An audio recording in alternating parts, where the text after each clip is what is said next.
Look, they're emerging from each other. It's so gross. It's a butt coming out of a butt.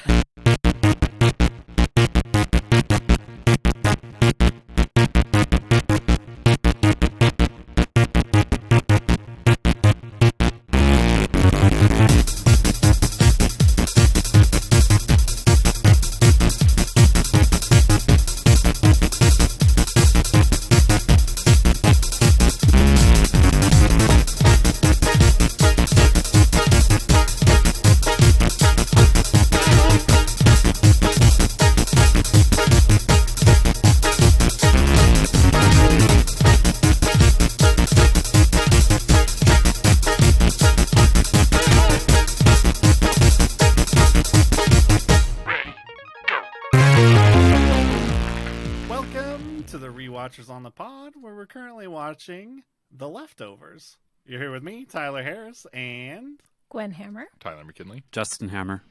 And this week we watched episodes 3 and 4 of season 1 of The Leftovers.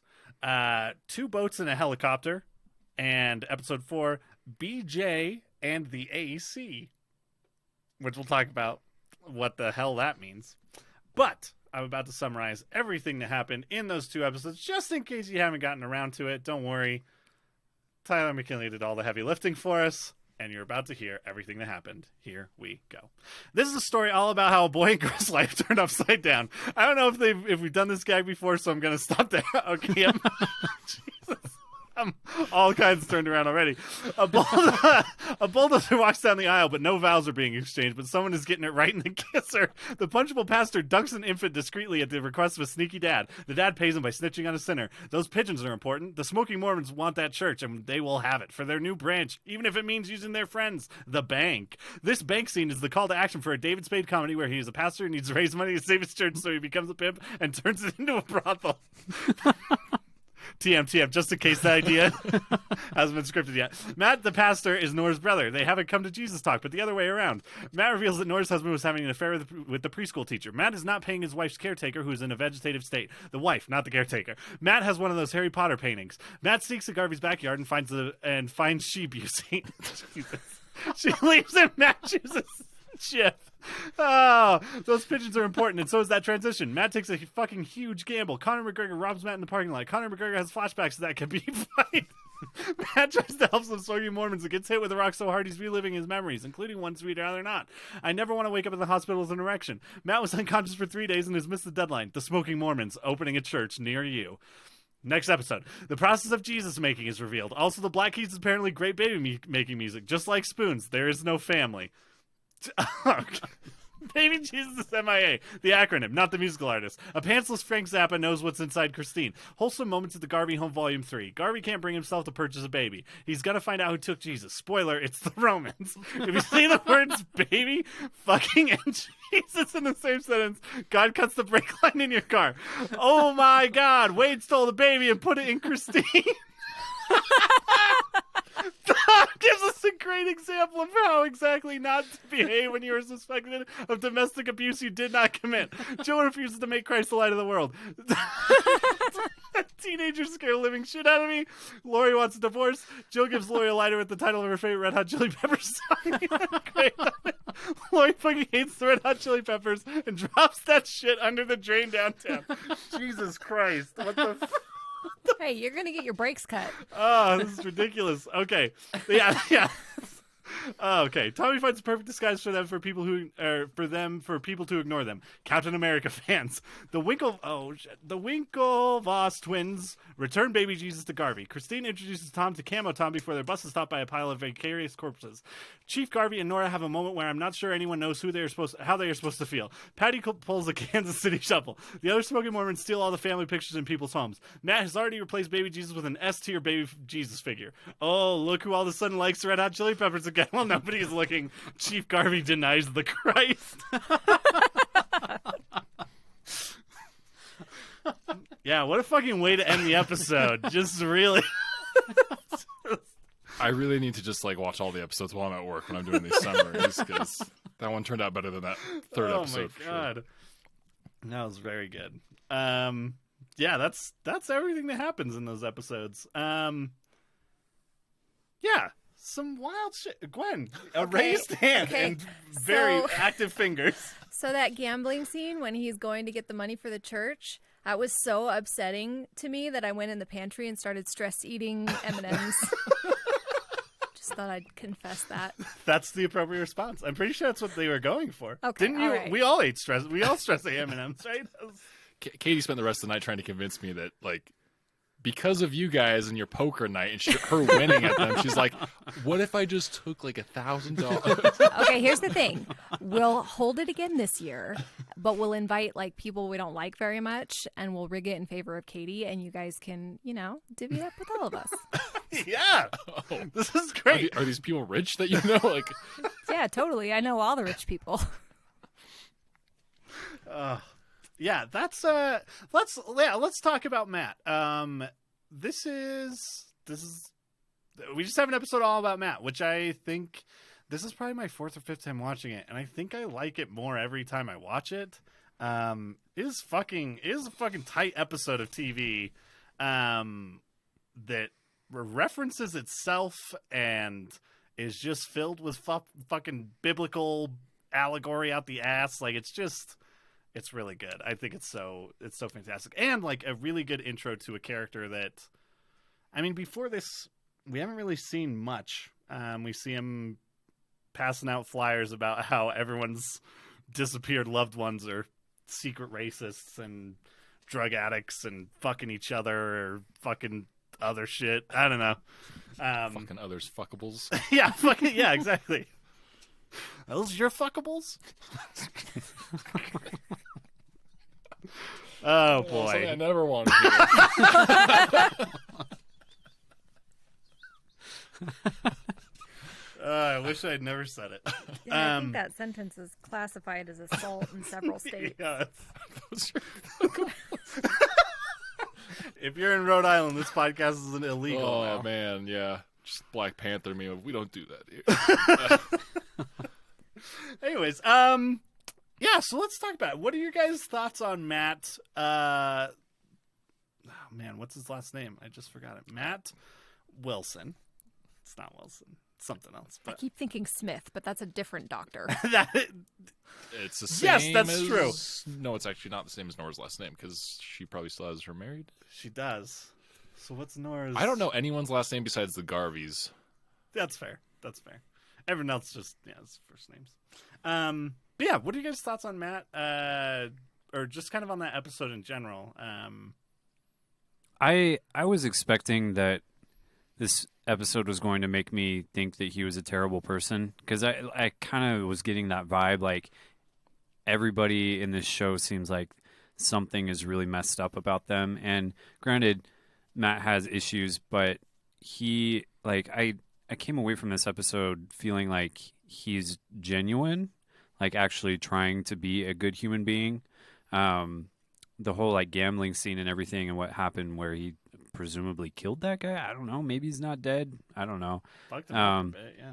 But like I don't know. I didn't feel like he was as flawed maybe as some of the other characters are. I don't know if anybody disagrees with that, but that was I really appreciated this episode just because it felt like, yeah, here's somebody who feels like sincere with what they're doing, and obviously is complicated and has a lot of shit in their own life that they're dealing with, but is still trying to be like a good human being to other people. And maybe that's the case with other characters that will be revealed later on that I just haven't felt yet. But this it felt good to make that connection with him. Yeah, no, I think that's a good observation because it is like we've now probably spent more time with Matt than almost any other character, probably. I mean, we see a lot of Garvey, but like a lot of times we don't, and so it is this. I think the first time that we get at least an episode that's like fully from his perspective too, which I think is really interesting and has some of my favorite shit. I mean, the dream sequence thing is like, I feel like one of those moments too where you can trust you're experiencing something genuine, right? I feel like that's something that maybe I've been conditioned to do with TV is like, if I know anything about modern prestige television, I know these motherfuckers love an unreliable narrator, because I've watched 4 seasons of Search Party, and the end of 3 of those end up with like the main character you've been with revealing something that happened 4 months ago that changes the entire show. And it's like, Yeah. so I'm like conditioned to not Yep. trust that now. But yeah, but I do get like from this episode, like it feels like you said, very genuine and like, yeah, and very complicated and messy and like, yeah, I don't know. I love the way this episode ends. I love how it makes you fucking feel Matt's pain of him showing up 3 days late, thinking he has won. Like it's really, really destroying. Yeah, I love it because of that empathy that I ended up feeling, even for something that I was like, dude, this is so stupid. Like, I totally get, like, whether your belief system, whatever it may be, that may seem more important to you, but I think there's also a point at the end of the day where you realize, I have a wife who needs care, a caretaker who I'm not paying, but I'm going to get all this money to make sure I can hold on to this failing church. Yeah. And it's like, I don't agree with necessarily what he's trying to do, but I can empathize so much with him by the end. And like Justin said, it feels very genuine, and like whether or not it's flawed doesn't mean it's not empathetic and very real. And I don't think that alone inherently makes him a bad person, just incredibly misguided. And I think that's how you do good character work, is you make something flawed but so real and tangible that the audience can hook onto it, even if they may disagree or despise the character's actions. Or opinions, I should say, maybe, over actions. Well, I think he does. I think probably the most despicable thing that he does in this episode, I like, for me personally watching it, is him telling Nora about her husband is like done in such a fucked up, like, that's one of those things where it's like, Nora probably should know this at some point, but like, you're very clearly using this in the moment to just fucking punish her for not giving you this money. And it's like, that is like incredibly like, but to still come away from that episode and be like this guy's complicated, you know what I mean? Like, yeah, it's really good. I do want to talk about something. I didn't pick up on this until this viewing, and then found out that this is like a widely accepted thing in the Leftovers fan base. Let's talk about the judge that is brought up several times. What do you guys think about that? What do you guys think the importance of that was, or like what? I don't know. Do you have any thoughts on that? Because I do remember the first time I watched this episode, his name getting thrown around, and I was like, and there's $20,000. I didn't like get it. Does he not pop back up ever?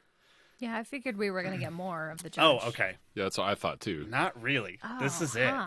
Does that have something to do with like his wife and like some sort of like, because there's that government program with the money? Like, is it like he was trying to get that for her and wasn't awarded it because she didn't technically disappear or something? Or so, okay, so it's complicated. Well, it's not complicated. It's just, I think, a great example of what this show does, as far as like not necessarily laying everything out, but in his conversation with Nora, she mentions the paper that, like the flyers that he's making, and she's like, it started with the judge and now it's just this whole thing. And again, this is like not a solid thing, but this is like, I found this on like subreddits and forums, and I was like, oh, okay, I get where these people are coming from. So it's got he's obviously made this paper about this judge who is a piece of shit. The other thing is that we see the car that hit them that caused his wife to be in the state that she is, and there's no one in it. Presumably, like, that driver poofed or, disappeared. And so there's this theory that that the judge was the one that was driving that car that caused the accident. And that's why it was like his first, the first one that he wrote this paper about, because he was trying to say these people can't be good. he somehow caused my wife to be in this state. So is his? Anyways. So does that mean his theory then is they all disappeared because they were horrible? Because I originally No. thought that because I thought that he was saying just like it's just his proof that it's not the rapture because some of them were terrible people. Yeah, well, and he, I think I wrote this line down. I think my favorite line in this episode is, I mean, there's a lot of great scenes. I will say, when I first watched this show, you mentioned Doctor Who before. I tried watching Doctor Who, and Christopher Eccleston was the first of like the new Doctors, right, or something like that. And man, I really bounced off that show. And I think a lot of it had to do with Christopher Eccleston. But now looking back, I don't know if it was the writing. I don't know. I was just like, I was not vibing with it at all. It's super hokey. And Yeah. I powered through his season and Did you? think one after. And then I was like, yeah, all right. Yeah. That's enough. Yeah. Powering through seasons of television is not advised. But I will say, his performance in this show, He's great. fucking, I really love him now. Oh shit, I didn't write it down. But the idea, I think it's a line that he says when he first goes to the casino and he's talking to that guy and he's like, if we, oh god, I'm gonna butcher it now. Oh, I wrote it down. Did Hang you? on. Okay. Yes. Oh, Let me thank find God. it. I was going to write it down and then I just didn't for some reason. If we can't separate the guilty from the innocent, then our suffering is meaningless. Yeah. Which we definitely learned in this episode also. Matt is all about that suffering. He loves Job. He is Job. I mean, it's just, yeah, I think that line is really great and like it gives you such a strong sense of who the character is, and he just confirms it for the next 40 minutes. But yeah, I'm trying to think. Are there any other like things about the world that we learn in this episode, kind of beyond Matt? I mean, we confirmed that the white dressed people cult has a ton of money at their disposal. Right. Yeah. Cash, and they're possibly working through some shell corporate or something. Mm-hmm. Yeah, doing some kind of like shady stuff. And I mean, obviously we're getting hints that they will do nefarious things to get their way. Yeah. Yeah, Gwen's theory was that him getting hit in the head with the rock at the end was them, right? Isn't that what we talked about? Didn't you say that was totally, because that was them that did it? Lori, I think. Lori saw him in the backyard. She left, and then when he came back to bury his haul, he saw like the swing moving. So she saw the whole thing. She knew something was going on. Presumably, she looked and saw there was money. And she supports this cult and their goals, so she tattled, and the reverend, the pastor, got a rock in the face. Interesting. And they do know, like, he has a somewhat, like, good relationship. I mean, a very tense relationship, but he, gives them clothes from donation boxes, like that kind of thing. Like, and he does step out to help them. That is his whole, like, intent in that moment. So yeah, that's an interesting theory. I like that a lot. But this episode does a good job of, this is a good example of what this show using rules it's already established to fuck with you. Because it shows them kind of stalking him. It's like, we've seen this before. They're trying to convert him, but it's like, they just want his shit. Like, they just want his church. And that's like a twist at the end that is using the stuff they fed you already to trick you, which I thought was cool. Well, and also, the first time we see pigeons in this episode is very early on when he's giving that. He's telling the story in his sermon, and it kind of shows him cleaning up the church. But he goes and he sweeps like some pigeons off the stoop or whatever, and then as the camera pans up, you see the guilty remnant down there smoking and staring up at him. Which, given the way that pigeons are used throughout this episode, is almost like it tipping its hand very early and revealing who is maybe, you know what I mean? Like, it's just really interesting stuff like that I think is really well done and cool. yeah, some real like Lynchy stoplights in this, some use of lights and a casino. Yeah. Which this is before. I think this is actually before the Twin Peaks: The Return. But yeah, I think all that imagery is so great. Yeah, like the transition where the stoplight is flashing, and then it flashes lights. Like, wait, that's flashing more than a normal stoplight would, and then it is the flashing of the casino lights. Yeah, it was cool. I've totally forgot what I was going to say. There was something about the casino. I can't remember. Man, if two creepy people are hanging out while you're making $160,000, first of all, lock your fucking door. Yeah. That was like the thing. I was like, surely his door is locked. He's only cracked his window. If I'm within 10 miles of a casino, my door is automatically locked. I remember I was going to say, I appreciate, it was a small, dumb thing, but I appreciate continuity because some people don't bother to give a fuck and do this, is the envelope, which he has all the money in, after he gets taken outside, and it's like kind of snowy, right? Yeah, like, yeah. It's like all icy and shit, and he drops it on the ground after he beats the guy. And when he comes back to it 3 days later and picks it up, it's like got that street gunk. When you drop anything on a wet street, mostly my jacket when I'm trying to get back in my fucking car, and now my jacket's ruined. My white snow jacket is great. Yeah, it like that's all over it when he picks it up, and I'm like, a lot of people just wouldn't bother, you know? They just put a fucking envelope in there, and so that's cool. Yeah. Yeah. Any other thoughts on this episode? This episode stands on its own so well. I feel like. Yeah. Any other kind of thoughts on that?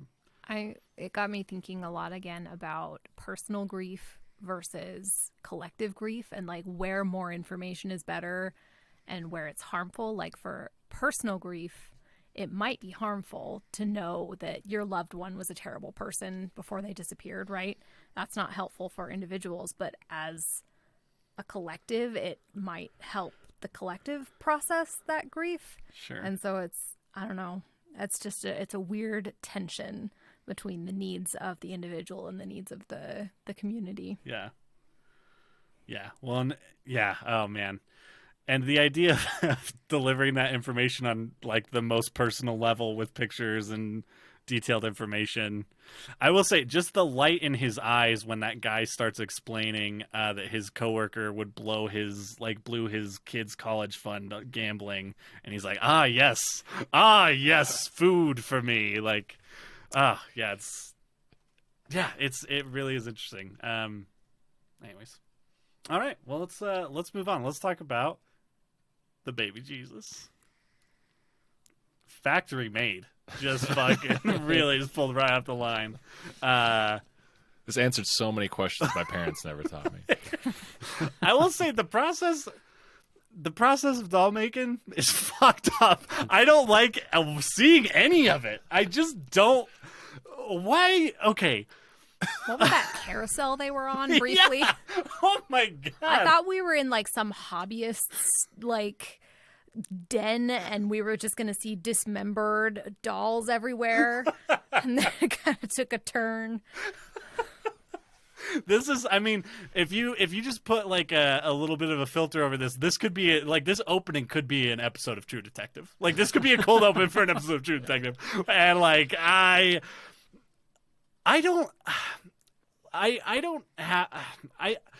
okay. got a lot of real unprocessed feelings about this. But I've been thinking about like why I really am kind of horrified of dolls. Like I am not comfortable with them at all. And that like I feel like a lot of people are like don't like the word moist, and sometimes I'm like, well, it's because that's no one likes it, blah blah. But like I don't know why I don't like dolls. I don't know if it's just unnerving that I don't know. Dude, but I take the opening of this. I thought about this, not specifically dolls per se, but it's why the uncanny valley is okay. It gets under your skin. I don't know why. I don't know what happened in the evolutionary scale of humanity. But I have a feeling I'm about to be even more freaked out than I was before. Okay, keep going. Like anything that like is like trying to impersonate a human. See, this is where I was afraid this was going. Anything that like has something recognizably human, but you can tell something is off and not real, screams like alarms and danger, at least in my mind. And so like mannequins that look have too many details are uncomfortable, and like I'm not like afraid of them, but like I'm immediately like, okay, I'm aware that that's there. Yeah. And like I'm always going to remember where it's at, and like I think I don't know, I'm not a scientist, but I feel like You're not? I know I've tricked You're all of sitting you in the for so long. scientist's chair. I know I've told all of you that I'm a physicist. That's not true. Are you telling me anime physicist is not a real job? Man, this is a great finale for our podcast. But yeah, no, I just, that's what I thought of. Like, for some reason, somewhere in evolution, that was a problem. I do remember hearing that theory, and all I think about, so does that confirm that there are like humanoid type or some kind of intruders that were here at some point in our past that our forefathers were like, fuck, we gotta evolve. We've got to protect our future children. Like, that doesn't help. It freaks me out even more. Oh, man. Could be like masks, maybe like tribal masks of like old Yeah. caveman tribes, and like Okay, yeah. one of our ancestors got their friends slaughtered by a guy wearing a mask, and so now it's like, fuck. Thought that thing was our friend because he was wearing a wooden mask drawn like Bill's fucking face. Turns out it wasn't fucking Bill. Good old caveman Bill. I wish I had some instinct that would have told me something was off.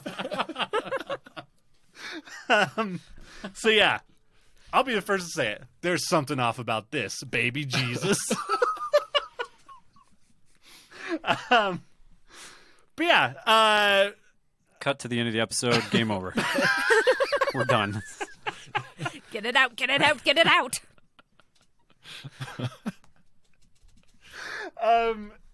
Man, fucking with Christmas decorations is... We talked about burying a dead dog being a teenage thing. I feel like fucking with Christmas decorations is, Yep. the most shared experience yeah. of teenagers. I have a distinct memory of a friend we all shared in high school, and she was trying to lift one of the other reindeer in someone's yard to make it mate with the other reindeer, but this was a heavy reindeer. She couldn't quite lift it.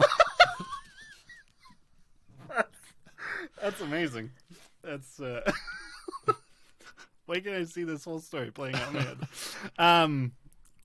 Yeah, that's amazing. Yeah, the teenagers, especially the teenagers in this small New York town, man, they get up to some shit. But this is maybe like the least worrying of the shit that they get into is like possibly firing a flaming arrow into a kerosene doused baby Flaming Christ. Nerf arrow. Yeah, okay. Here's the other thing. If she hit that, I would have been so impressed. I know. I was like, how many times?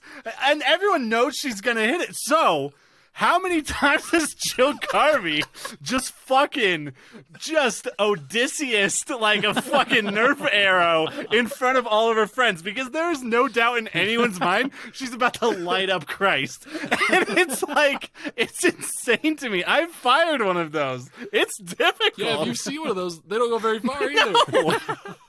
And I don't know, Just like, have this drift, like, it's worse than me golfing. It's just way off to the right. This is a December night in New York. Also, there's some wind. There's going to be some wind. Like, part of me wishes that we would have gotten to see her fire that arrow, and for either to have had all this buildup and then just, like, plopped 5 feet in front of her in the water, or for her to just have fucking nailed it and just, like, I don't know. The bow. Yeah. Yeah, I wish that there was a different payoff there, I guess. But alas, we have what we have.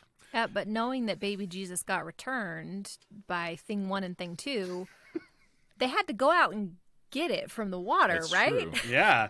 I really like those guys. That's like even adding to it. Like the fact that they went out on that lake to find baby Jesus just because they were so terrified of Officer Garvey or whatever his name is. That's awesome. Justin, can we talk about the scene where they get pulled over and he's wearing a hoodie? Oh, yeah. Sure. I mean, we could if you want. no. Have we talked about that on the podcast? I don't I don't know think if we so. brought that Have up. we? I don't know. We talk about it all the time, but I just think it's comes up, hilarious. yeah. This episode was like, one of them was wearing a hoodie. I was like, where have I heard this before? That's like one of the first times in my life where I woke up and was like, wow, no one knows what the fuck is going on, huh? No one has any idea how to do their job. You're just fucking shooting in the dark. All right, here's the quick summary for all of you out there. We were hanging out in high school. Just came to my house, which he did like once every 5 months, and For the ritual. yeah, the den of iniquity, and he parked his car outside. Wait, was it Justin's car that we were worried about, or was it Nate's car? I don't remember. I don't remember. And anyway, we drove off. Their car still at my house, and then the guys with paintball guns drove by and were shooting stuff. So someone in my car was like, "Hey, let's go back because I don't want them to shoot my car." So we went back, and we were like, there was another car, so we parked. We're like, maybe we can catch them. But then there was a cop car, and the cop car saw us parking. And I was like, I'm not quite at the stop sign, but I'm close enough that it looks like I'm. Yeah. Anyway, then the cop pulled us over because it looked suspicious, and he's like, well, we have reports of some kids throwing eggs who are wearing hoodies. And he said, like, wearing a brown hoodie. No one in our car was wearing a brown hoodie. There was someone wearing a blue hoodie. And so when he realized he didn't have a leg to stand on, he decides to, like, question Justin's sexuality and is like, is your friend back there straight? And I'm like, my brain's going, I'm like, does he mean, like, not gay, or does he mean, like... Is he talking like a cop from the 40s? Is he straight? Yeah, exactly. I was like, I didn't know what he meant, so I'm like, I don't know. He's like, well, he's giving me the eye back there. And I was like, oh, you meant not gay. And I was like, wow, this cop's an asshole. And that's what he left it as. It was really weird. Yeah. Speaking of, like, questioning sexuality, do you remember when we lived at an apartment complex and we had a cleaning inspection and the lady who did it was like, are you guys gay? Oh, yeah! Because we cleaned our apartment, like, we were so paranoid about cleaning inspections, she couldn't find anything to mark us down, so that was, like, her follow-up. We must have been like, fucking each other. Yeah. Because it's so clean. That's how you got all this work done. You got all that pent-up sexual energy out. When you make cleaning fun, God, you can get lots of it done. We live in a fucking awful place. Okay. God damn it. So yeah, anyways. So these twins, they're great. I really do love them. They're great. Honestly, so dopey. yeah. From the first conversation when they're like, hey, you guys want to come play ping pong? And you're like, what sexual euphemism am I about to learn? And then they're like, oh no, they just really want to play ping pong. That's great. These guys are awesome. These guys are stand-up guys. They're not shitting on baby dolls' heads in front of everyone. Is that what I thought he was just putting his dick on the baby's head or something. I thought he was going to take a shit on it. And then his shit was going to create a helmet. No. Like he had diarrhea or something. That's way worse, I think. I thought that was more what slang. I didn't know. Like a Roman helmet. Like I'm going to give him a Roman helmet. Like, yeah, I'm made of diarrhea. Okay, is that the same guy who was in the room getting choked? Okay, that guy is messed up. I don't like him. Yeah. He's the Guess who accidentally named their things. son after him? What was Wait, that? is his- Who? Oh. Is That guy's name? His name Oh, Max. yeah. I didn't even realize that. At least the guy in the first episode is. I don't think they're the same actor. I think they're Might not supposed to be. be the same character, but Yeah. I don't think they're the same actor. It's like troubled little boy needs therapy. Troubled times. Where are we at? in this Yeah, what episode? else happened in this episode? We've talked about the doll. We've talked about the baby a lot. Let's talk about the yet-to-be-born baby. Oh, And yeah. Christine and Tom's escapades. We weren't supposed to know that Christine was pregnant before this episode, right? Like that wasn't revealed ever. I don't. Yeah, I don't think so. I don't, yeah. Like when he says like, "You can't tell people you got Wayne's baby." I was like, "Oh, was I supposed to be on the know-how of this before he said this?" Yeah, I don't remember. I don't think. Or it was that the super reveal? Explicit. I didn't put it together until they were in the lobby of the clinic. And that was when I was like, oh, she's pregnant. Yeah, with presumably a. Wayne baby.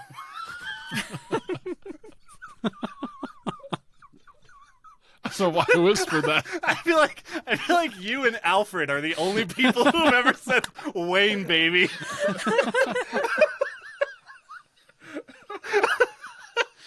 He's a Wayne baby.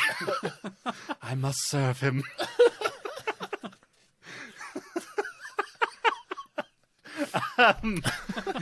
Yeah, which who knows? I mean, if a Wayne baby is born in this world, who knows what happens? Who knows what it's capable of? Yeah, I don't know what seal it opens, but Remind me when we talk about Garvey and Nora's conversation how this ties into my theory of that. about the Wayne baby. Oh hell, we'll just do it now. Okay. So the Wayne baby, anyway, Garvey and Nora are totally gonna have sex in this show. It's gonna happen. We all hope. And he was holding a baby when he was talking to her, which is foreshadowing that they're gonna have a baby in this show. Who else is having a baby that we know of that we've just talked about? Christine. Yeah. Okay. All right. So super-powered offspring from Wayne. Oh no. And a baby from a regular couple. And but don't let the regular fool you. You think this baby is not destined for great things, right? Look, Tyler says they're not going to answer this question in the show, but really they're going to. They're just not going to spell it out for you.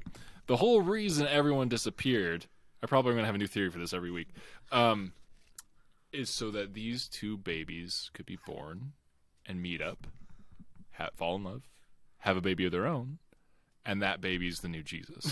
Okay. So you're arguing the world was too full.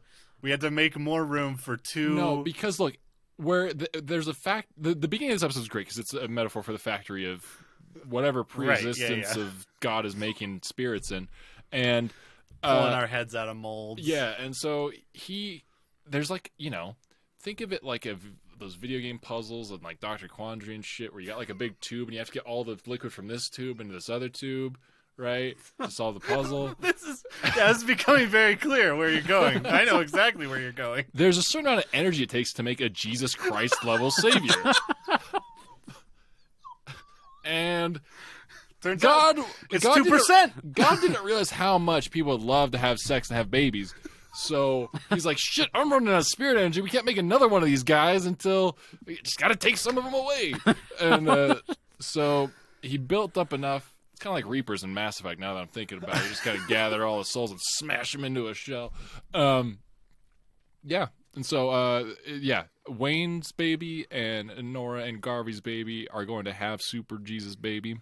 And because they're very dense. They're densely packed with the souls of the disappeared. Yes, Okay. yes. And, this is going to save the world. Possibly not in the same way Jesus did, because that's, I guess, already been done. So, they've got to find a new hill to conquer. So we need to be counting rainbows between now and then. Does anyone feel a little relief whenever they see a rainbow still?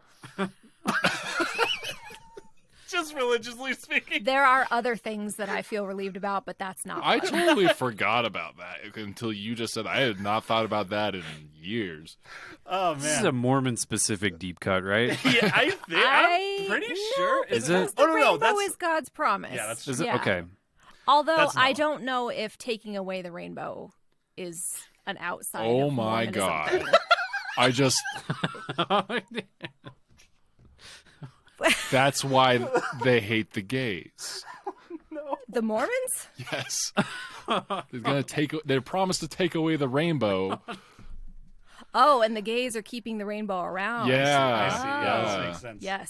This seems like a huge misunderstanding that we can iron out very quickly. We've solved it. Oh, okay. Yeah, let's Thanks call to him. the leftovers and the magic baby I told you about. This is some fourth wall shit. Turns out, Tyler's that baby. Can't tell you how weird it was having Wayne as a dad. Or granddad. Yeah. Oh yeah. I see. Yeah, I forgot that you were the Yeah. Twice removed. the product. I don't think of that's those- the correct Twice removed. Exactly. Yeah. the correct Twice usage of that. I still don't even know what the fuck that necessarily means. Generations. Is But- it just generations? I thought it was like separate trees. Oh no, you're right. Yeah. Because it has to do with cousins. Yeah. Because it's Yeah. like, yeah. It's not vertical. It's horizontal. Sure. You guys can tell we never did our family history. This is why we were bad Mormons. Yeah. Here's the thing. Everyone's like, man, you gotta do your genealogy. You gotta do your genealogy. My grandparents fucking did all. Like, what was I supposed to do? I was supposed to read a book now. That's it. Like, I was just supposed to read about it. What am I gonna find? Anyways, I can barely read cursive. That's why you have to do it again. Because no one can fucking read those old people's handwriting. Oh man. Wow. Okay. So This is great. Bus station, baby. Yeah. You know what I don't like? The two actors in this whole sequence. That's fair. The girl who plays Christine and the guy who plays Tom are just not very good. Yay. And they're asked to do, well, at least Tom, I feel like, is asked to do a lot emotional-wise and carry a lot of emotional weight there that I don't fully buy all the time because of him. Yeah. And Christine's, like, not asked to do as much. But, man, even her ditzy, I don't know what, like, not Look, dead people. Yeah, not like Valley Girl, but, like, incredibly ditzy and unintelligent and naive, I guess. Yeah. I don't know. I mean, who knows how she got to a place. I mean, when we saw her on the compound, she's just being delivered gummy bears and hanging out by a pool. So, I don't know. Yeah. It's got some real I Hills wonder, energy, like, man. how. I mean, I assume she couldn't have been there that long because people only disappeared. Was it 2 years before this? 3 years? 3 I years. think. 3 It was years? 3 Yeah, I think it was the 3 year anniversary. And that's when thing. Wayne started, like, coming into power, so to speak. And Yeah. Jesus. Yeah. Pretty quick turnover time for a cult. Now that I'm thinking about it. well, For they made many it sound like he cults. was like a street preacher before, right? Something I like could be that, wrong yeah. about that, but they made it. That's what I took from that second episode, and then things started happening, and people started believing him more. I don't remember, but he apparently has like some power. I mean, Ted Cruz was a skeptic, and then turned around pretty quick. Yeah. So maybe we do need to get Wayne on board here in the real world somewhere. Get that man hugging people. Yeah, he delivers solicitation calls right at the moment when you're at your lowest and you really need them. It's pretty magical. On the Watchman phone. Please, Wayne.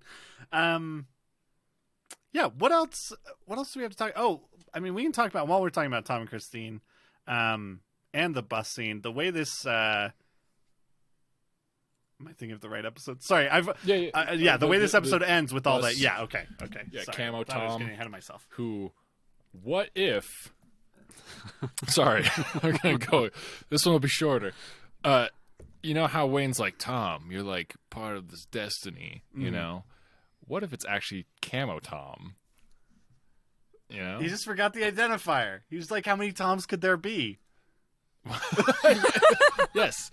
So, yeah. So I'm like wondering if like it's one of those like, you know, prophecy but misread type of shit. And I hope not because that guy is obnoxious. Yeah. Hey there, buddy. Whatever. Shut the fuck up. But then we get more. I feel like it's too on the nose for there not to be some sort of LDS referencing going on in this show. How so? Wait. Aren't those people being buried vicariously for other people? And they even have like the little tag on them is like kind of close to the temple card format. Oh, The that's really address is in interesting, Salt actually. Lake too. Right. Yeah, that's true. That's true. It is a Salt Lake address. That's really Is that what interesting. they were paying for? Is vicarious burial? I think for the people who, I mean, I could be wrong. That's So- what I got from it. So there's another really small bit of information in the Matt episode. When he comes home, the caretaker is watching TV, and there's a commercial for this service that is basically, we'll create a lifelike representation of your loved one who has departed I forgot about that. and send it to you so you can bury it. Or you Oh, so can they weren't do whatever. bodies. No, so they're not Oh. bodies. They are they're dolls, which kind of going with the What whole the it's fucked up. It's fucked up. Okay. Um, I totally missed that. I was wondering why the people weren't freaking out more. Like, just bodies spilled all over the highway, packed tightly into a crate. Like, I thought it was like, like John and Jane Does and like Undesirables and okay. like Jesus. Yeah, like, that's bleak as fuck. Yeah. that's what I thought was happening. Well, yeah. That would be cool too, actually. That's like a better idea, maybe. But no, we will we'll become more familiar with this practice too as the show goes forward. There's some, I think next week, the episodes we watch next week, you'll see a little bit more into the weird world of post not rapture / rapture. But yeah. I guess the other thing we didn't talk about, like the guilty remnant, just when they did get the church, painting it entirely white, like painting the windows out, moving all the signage. Who knows what they're planning in there? I don't know. What are their thoughts from this episode? There's a lot more. I just can't think of. We haven't talked much about Kevin. which one's Kevin? The Chief police Garvey. chief. Yeah, Chief Garvey. Oh, right. Yeah. His kind of insistence on finding the real Jesus, which I think that's a really great, like, I mean, I think this show is filled with stuff like that. Like, I mean, we just talked about how much of that's in the episode about Matt, but like, there's so much like of this big religious questioning going on in this show, and like characters struggling with those big questions. But then you can just see them trying to work through them in their like daily tasks of like, he's like, if I can find Jesus, this will all be okay. Which is like, I don't know, it's really interesting. But the idea that you also have, that there's like 9 different ways that this problem could be solved way easier, and there's someone who solves it before he gets there. Like, there's just all of this symbolism, and kind of, I think, the idea of like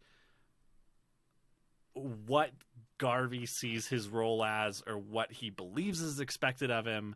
I don't know. It's interesting. And I might be I like that naive. stuff. I don't know how the real world relationship of the workplace between a mayor and the chief of police actually is. I don't know if the show is accurate in that. If it is, then it's news to me.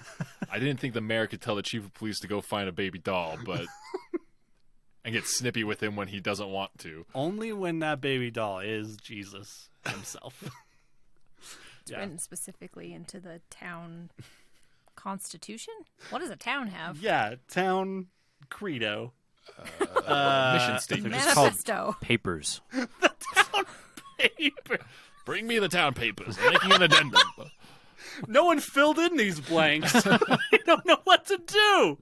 Our town is a shambles. Well,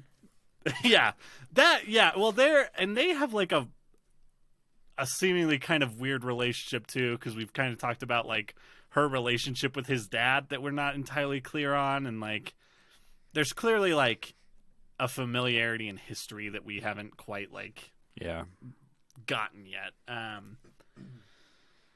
But yeah, I don't know. I swear there's more to this episode. Why am I not thinking of it? The being able to watch episode 3 and then this one, I really appreciate the juxtaposition between the two with the religious themes. Really fascinating, really interesting. Just having Matt's kind of religious journey through episode 3, and then like just this greater like questioning about religion in general in the following episode is really cool. And it was just something I noticed and really enjoyed it. Oh, we didn't talk about the guilty remnant stuff in this episode yet. With I mean, you have Let's talk about that. Lori wanting a divorce, so she has her slave come with her and read it, and yeah, that's an interesting scene to me, because it's like, I don't know how I feel like I now in my position I'm like, oh, I'm pretty confident I know how I would react in that situation, but I'm like, do I really know? Like, that'd be such a different thing. Yeah. Well, especially finding out later that Kevin cheated on his wife and now is refusing a divorce. Oh, that's what so that first episode, is it the first episode where it shows that flashback to him? She's like, when did you... Yeah. Yeah. I thought then, I was like, that might not be his wife. And that might be something we find out later. And then there's a connection I had with it, and I can't remember what it was. Crap, I can't remember the thought I had with it, other than, yeah, he does bring it up later to Nora, which is really bizarre. Yeah. My husband cheated on me. I cheated on my wife. Hey, same! Twitters. Me and your husband have a lot in common. That's yeah, there you go. I don't think you deserve a second look at the end there that you got with that attempt. But hey. Yeah, I think too, like the relationship with Jill at this point, which we know, like, that's been maybe the major thing for Jill's the whole just feeling real shitty, is that her mom just fucking left. And didn't even like leave town. Just right. Joined a cult. And doesn't talk anymore. Doesn't, yeah, like, I get it. That's, yeah. Well, that'll fuck you up. It makes the guilty remnants so much more interesting, because what is Lori carrying around? What is she so guilty? What is she so in pain about that abandoning her family to process this in a cult is the acceptable path for her? Sure. It just, like, I want to know what this cult thinks about the not rapture. It's so interesting. We did learn that Lori was married before she met Kevin. Mm-hmm. And they had, what's his face? Tommy. So Kevin came into this marriage and basically became the father for Tommy. And presumably Kevin and Lori had Jill after they got married, I'm assuming. So I don't know. And then we assume that Lori knows that Kevin cheated on her, maybe at this point. I assume that. So I wonder if all of that previous stuff is playing into her just wanting to wash her hands of relationships or whatever, her previous life. I don't know. Just an idea. I don't know. She specifically... Yeah. No. Go ahead. She was like, you are a good husband, maybe a great husband. You stepped into a mess, another man's mess, my mess, and you did the thing. So she doesn't know then about him cheating on her. Or she skipped over that in that Right. little letter Okay. for Yeah. whatever reason. Fair enough. Yeah. Interesting. I don't know anything to say about that. But yeah, I think that, like you're saying, Gwen, like the guilty remnant, I think, is such a, I don't know. That was like one of the things when I was first watching the show. I was so fascinated by all of that, because it's so, everything about it seems so backwards, and like, but I'm kind of like buying into it for some, you know what I mean? Like I totally buy that it's a possibility that you have all these people who just find this new home and are escaping from something, or trying to like make restitution for something, maybe. I don't know. Like, there's so much there that's really interesting. Yeah. Yeah, I mean, we talked a bit about last week about how it feels, at least from my end, that they are going to try and make them be like, see, they were right all along at some point. And I'm like, after this episode, I'm like, it better be something special, because like this doesn't seem like, even if there's like some either mystical or like some grander force behind all of it, I really don't see how making people feel shitty by stealing their family pictures could accomplish that or support that in any way. But who knows? Maybe they've got maybe in the church they're building a giant like Spider-Man villain-esque like machine that eats like family relationships through photos or something. Right, like the Spider-Man machine that eats family relationships. Everyone knows that common comic book thing. I'm pretty sure Dr. Doom had something like that. What's the caloric value of a family relationship? It's enough to like sustain you in times of need. Depends if you're in the South or not. Okay, yeah. Great. One thought I had: if they ever came to my house to steal family pictures, they're not going to get anything because I don't have any family pictures up in my house. Yeah, we They're- do. We have our engagement I guess. pictures. Okay, yes, Oh, that's true. fuck. But we have Busted. digital copies of those somewhere. Yeah. All of our pictures are digitized. That's what I was thinking So the they'd whole have to time. take my phone and all of my internet away. Come get me in the cloud, motherfucker. Good luck finding a bag. Yeah. Yeah, I don't have any like family pictures on it, but I thought the same thing. I was like, I keep thinking I want to get some taken, and then it's like it'll take me 6 months to get them hung up, and then they'll be outdated. Yeah. And I'll have them taken in like October, and I'll get them hung up on Easter, and yeah, it's just people new are just idea. Hang up a camera in your home, frame a screen that's constantly projecting. Or just attach it to your kids' heads on like helmets that they wear all the time. God. And they're permanently on your wall in real time. We're not even participating in Twitch, but somehow we're making it a worse place by putting these ideas out there. God damn it. won't stream the children. Yeah. I do think it's worth noting we do get a moment at the end of this when Lori goes back to get the lighter that she callously, just like a fucking monster, throws in the sewer.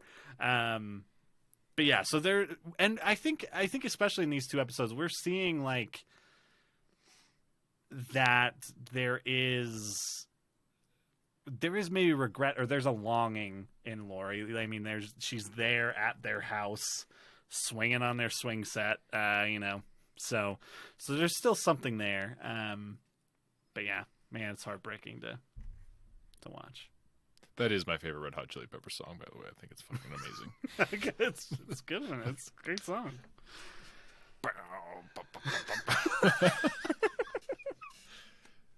Oh, man. Any other thoughts on these episodes? I feel like we covered most of the important stuff. Babies in these Babies are our episodes. future. Babies are our future, and our future saviors. We here at Baby Tech. I don't know what's going on. This is one of the weirdest episodes we've ever done. I feel like this may be it. Because it's a Saturday. We're all It off must our be, yeah. all off our groove. We don't have man. the Sabbath feeling with us. We The didn't- spirit is absent from our podcast this week. Yeah, we didn't say a prayer before we started. Which Which sucks because we talked about a lot of Jesus stuff. so, yeah, Could I have feel really used the help. this God. podcast is something like a prayer. That's how I think about it. All right. The fact that we just put it out there and hope that somebody's listening. and no one's listening. Yeah, exactly. Doesn't go out of my basement. Prayers are just hitting the roof of Tyler's basement. Oh God. Okay. Well, Oh, nope. I'm not gonna go there. well, we're gonna take a quick break, and we'll be back with some recommendations. But if you want to talk to us about The Leftovers, you can email us at rewatchersonthepod@gmail.com, or check us out on Twitter and Instagram at rewatcherspod. And also, I remembered that we're on YouTube this week, so check us out there, Rewatchers on the Pod. See you after the break.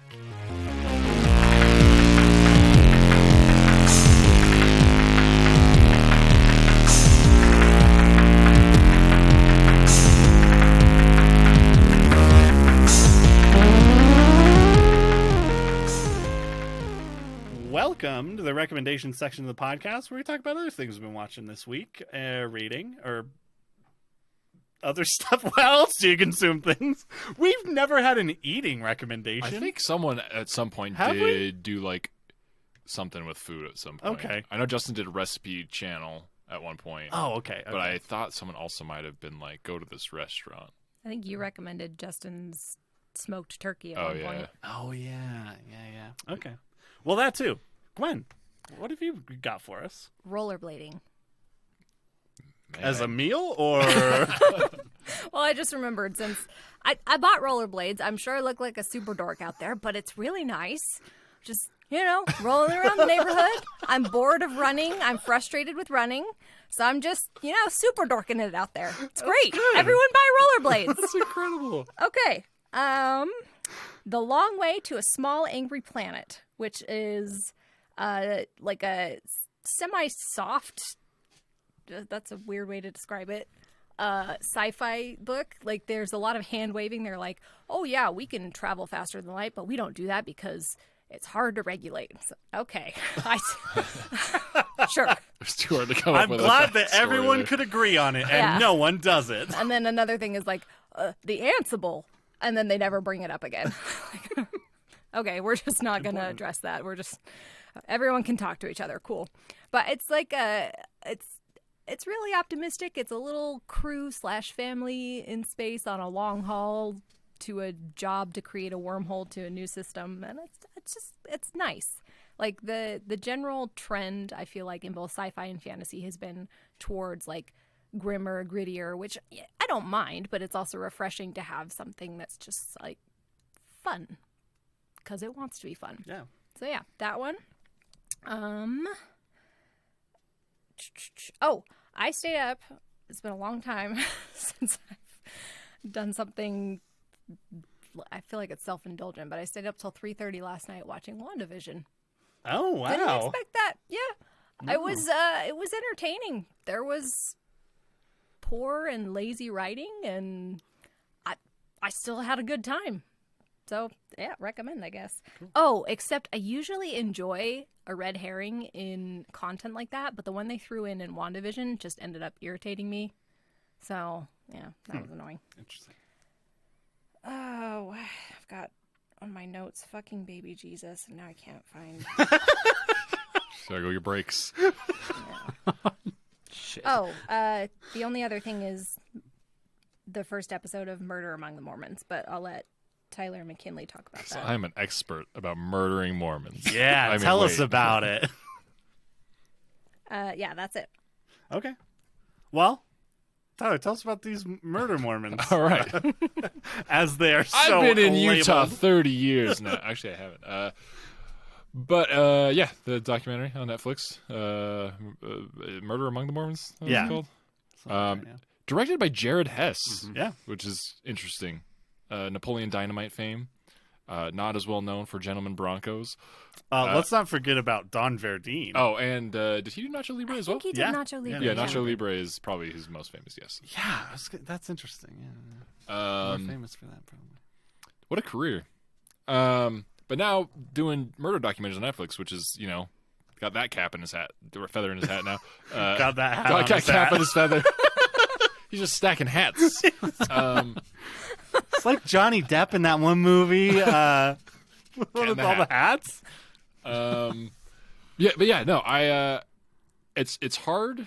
I'm kind of in a similar aspect to The Last Dance that I described, where like I am a basketball fan and have been for a long time. I was a basketball fan during that season, so I found it really interesting. I'm not sure if other people would. I feel like even more so with this. I think that it's got enough there that it's very accessible for every audience. Yeah. I think there's tons of fascinating stuff there, but that also might just because I'm biased because I grew up Mormon and I always knew about this story and I knew like just the rough outline of it. Mm-hmm. And it's interesting because like everything I quote unquote knew about it is, according to this documentary, is accurate. Like I was never told lies about it or anything to try and cover anything up or and honestly this documentary doesn't go too much into the stuff about the church and any sort of incriminating, I guess, eminence of any of these documents or anything. I mean, it definitely talks about like the idea of it, but like there's one guy they interview in there who used to work for the church, collecting documents and stuff, found a document that was kind of damning and was trying to bring it up to that, like, not to like outside attention, like within the church, and was fired. So I assume is no longer a member of the church. It doesn't really say. He mentions that, and then they just don't talk about it the rest of the documentary. I don't know the title of the book or the document that he found. So it doesn't go as much into that, but what is there of that stuff is really interesting. The Salamander letter itself is such a fascinating subject, I think. But then there's all these murders attached to just the seedy underbelly of the world of collecting Mormon documents, which is just a really weird subculture to get to explore in this documentary. I think that's the best part about this documentary is you get these, especially for an outsider who maybe is not having much experience with Mormons. You have to kind of process the stuff about Mormonism, but then you also have to process the subculture within Mormonism that is really foreign to most Mormons themselves. And then you have the whole like murder angle, and there's like this trifecta of weird shit going on you got to understand and digest, and it's really fascinating. And I think I'm excited for you guys to watch the final episode because I feel like it's very different from when they normally catch people. How he responds and reacts is like, the hell, did someone write a script for you? Like, it's wild. So, I highly suggest it. It's only 3 episodes on Netflix, so go watch it.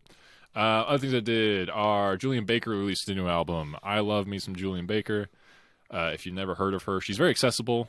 Not like the other shit I listen to that I recommend that if you've ever tried to go and listen to anything I've ever recommended before. I still think her first album is her best album, but this album is very good. It's definitely a bigger leap for her. It's got a lot more production stuff going on, bigger monster for her to tackle a bit. But she's a phenomenal singer and songwriter, and I highly recommend any of her albums. But she just released a new one, and band I recommended a while ago, 68, released a bunch of B-sides from their album that is also very good that I've been listening to. I have been playing a shit ton of Neo 2 specifically because I think it's a lot better than Neo 1, and I like it a lot more than I did last week or last time we talked. It's super fucking long, probably too long, but I'm digging it if you like Souls games. I mean, it doesn't have the grandiose of Dark Souls. I feel like the lore and tone of Dark Souls is just not reachable for most other companies, and this one definitely doesn't do that. I'm not very interested in the lore of this world. I'm just mostly interested in the combat and the getting new gear and stuff. And it's not like a connected world, right? Like, I mean, in the way that like Dark Souls is all one kind of continuous. No, they definitely. It's very different in that it does it by it's like levels and missions, and you can go back and replay them to like if you want to grind for experience or whatever it may be. The levels themselves are like that, where it's like that Metroidvania type thing, where you unlock a door that's a shortcut now into like something winds back over. But yeah, I have a lot of fun. I'm playing a spear build. That's been really great. The last thing I'll recommend, I'm pretty sure is the last thing I did last night. I stayed up really late. I was like, you know what? I really want to watch a movie like Mother or Parasite or something. And it's like, so obviously something Korean. Because honestly, I haven't dabbled too much into Korean cinema or anything. I watched that Korean TV show, and I was actually surprised by the production value, where I could tell where they didn't have as big of a budget as some other shows. And I think Bong Joon-ho's work is really great. Minus Okja. I didn't love Okja. But, so yeah, I was like, you know what? I've never seen anything. I can't remember his name. Park something, the guy who did Old Boy. Oh, yeah. I've actually never seen Old Boy. I got the twist spoiled for me, and I don't know if it's worth me watching all that to feel uncomfortable throughout all that. Yeah, that's that a good question. Anyway, but I was like, well, what other movies has he done?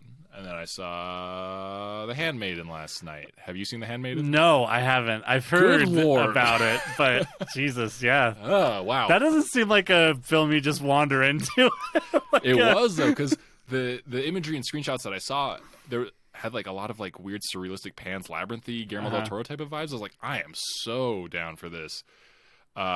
Didn't realize I was walking into a what is described, as the kids say nowadays, as a hyper-sexual psycho thriller or whatever.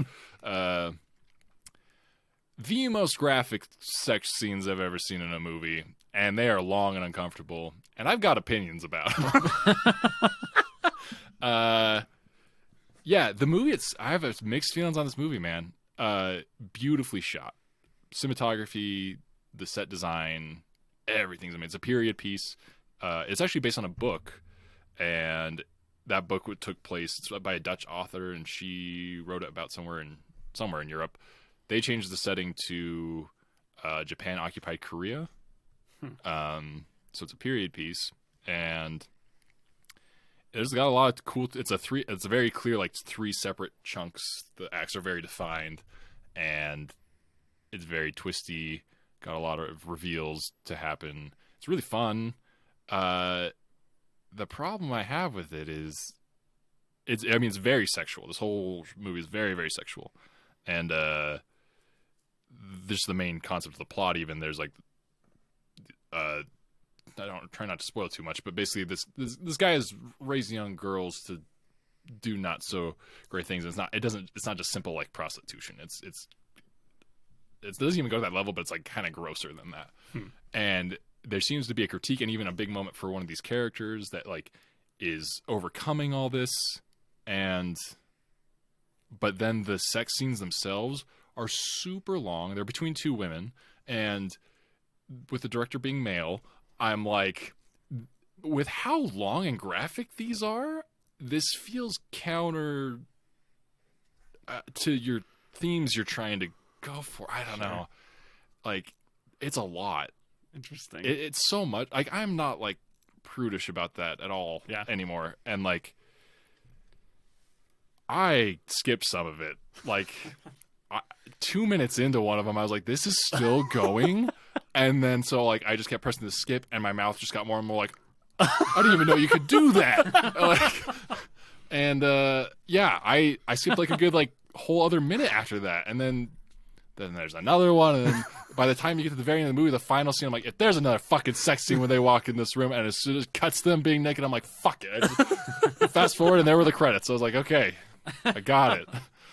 Like, I don't know. It felt counterproductive to what a lot of the movie was trying to say. So I have really mixed feelings because it got on a lot of people's top 10 lists. Like, I looked on the Wikipedia page. I heard a ton about it. Yeah, I remember like when it came out. Very well respected, and I don't think for bad reasons and shit. I think every other part about the movie is fantastic. I just feel like there's a cut of this movie somewhere that's a better cut because of that. I don't know. Maybe that's an unpopular opinion with people, and from the hordes of people we have listening who are going to be like, we've heard your prayer and we think it sucks. Oh no. You and God. You've just created a world where everyone listening to this is now my God. Fuck. But yeah, it's called The Handmaiden, and so tentatively check it out. Like, be prepared for that. Oh. Like, you're gonna get that, and you're gonna get a lot of it. All right. Good to know. Okay, I have a couple recommendations. I have a couple game recommendations. I just finished this week Bug Snacks. Oh, yeah. A little bit of bugs, a little bit of snacks, smash them together. It's a fucking fucked up, weird body horror fucking for kids. It's insane. It's really good. I mean, I had a ton of fun with this game, honestly, which is mainly just you kind of going around these areas using weird traps to catch little food-themed bugs who you then feed to your friends and transform their body parts into all kinds of fucked up shit. And there's a character who really loves bug snacks, doesn't want to eat them, but he does sleepwalk, and you can just fucking feed him bug snacks while he's sleeping.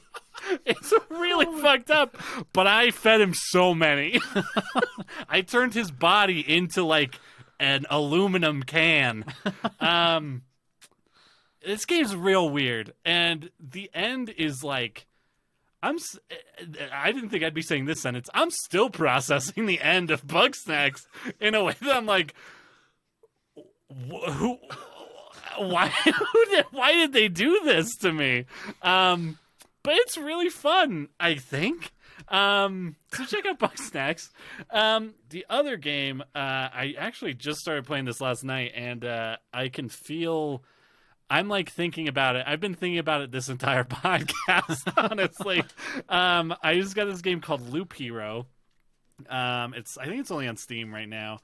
But it is basically, I'm going to say a bunch of words that will make people totally disregard this game as the thing they want to play.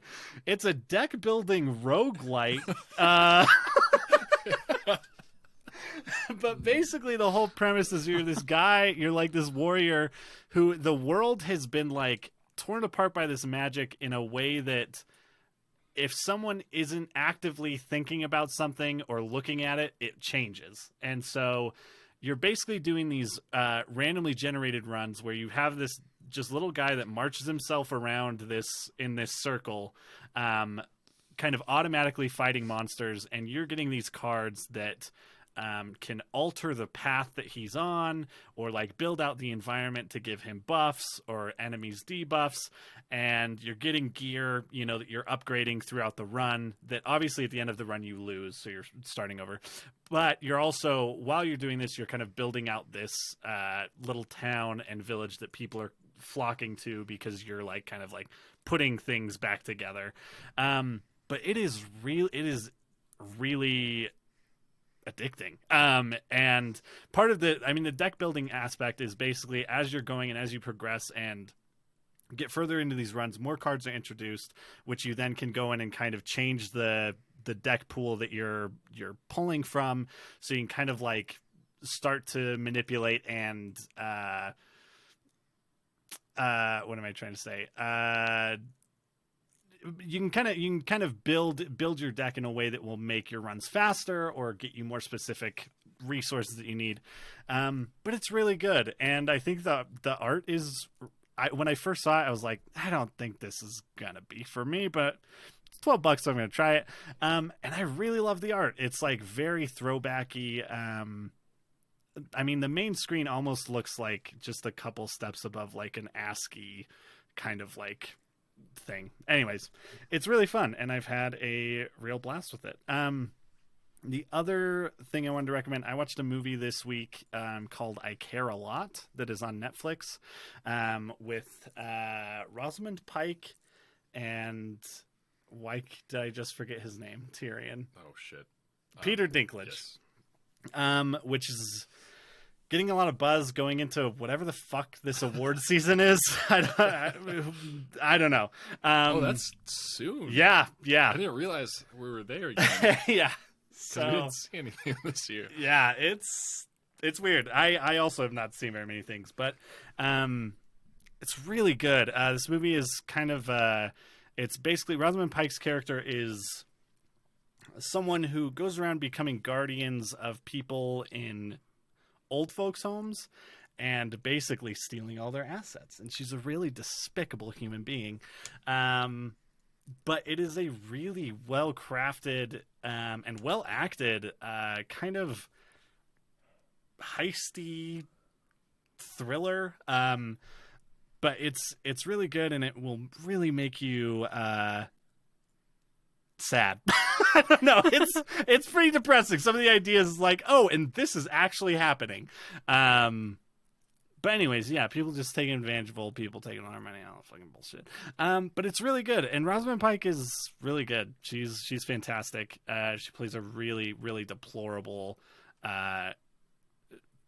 character in this that you're also kind of like very charmed by. It's really good. So I'd check that out. I Care a Lot. But yeah, that's all I have. Justin, did you have anything? Yeah, just real quick. Something I remembered. I don't think I've talked about this before. I can never remember all the stuff that I've talked about in the past, but this is another YouTube channel. If you're on YouTube at all, basically everybody knows who Rhett and Link are. They're probably like one of the biggest, if not, well, they're not the biggest, but one of the biggest YouTube channels out there. They have a side project called Mythical Kitchen, which is they hired a guy a couple years ago to come in and basically be like their chef, because a lot of the content that they create is food related. And turns out they found somebody who is really, really great on camera. His name is Josh, and he now has his own channel that's associated with their stuff called Mythical Kitchen. And this past week they put out a video where Josh recreates a beef Wellington from using ingredients from 7-Eleven, and it's this whole thing about he's got like this made up beef with Gordon Ramsay that is pretty awesome, because Josh made a video a while ago and Gordon Ramsay like reacted to it. And it's the one where he puts Fruity Pebbles on a steak. No, I don't think it was that one. But like Gordon Ramsay was like critiquing Josh's, it was grilled cheese. I don't know. that I think I'm mixing I two think different things. Josh was critiquing Gordon Ramsay's Yeah, as a grilled right, cheese. yeah. So there's like this ongoing like YouTube beef between the two of them, and it'll probably culminate with them like being on each other's channels or whatever. But anyways, if you want like an artistic, just absolute culinary takedown of something like in the most like disgusting, horrible way, this video was just it was so good. So he makes a beef Wellington using only using ingredients you can find it at 7-Eleven and maybe like some water that you get out of your tap. There was a cross section of 3 hot dogs in the middle. Yeah, It really hurt my feelings. It was so gross. it's beautiful. If you're like a foodie, like even a little bit where you start to get into things and you're like, oh yeah, this is legitimately like good food. Watching this is going to hurt your soul, and it's so good. It's so great. So yeah, if you haven't, that's just like one thing that they do. Like they made Doritos flavored Mountain Dew recently, which was awesome. Like the whole shtick is like they frequently take like fast food things and try and make like a gourmet meal out of it, or like mash stuff together. Like what happens if we take KFC and wrap it in a chalupa or something and deep fry it, and like just messed up horrible food creations, and it's fantastic. So awesome. Check it out, Mythical Kitchen on YouTube. Highly recommend it. Okay, awesome. All right, well, we'll go ahead and end the episode. Next week we'll be watching the next 2 episodes of The Leftovers Season 1, episodes 5 and 6, and be back to talk about it. But you have been here with me, Tyler Harris, and Gwen Hammer. Tyler McKinley. Justin Hammer. bye, Jesus. Ready.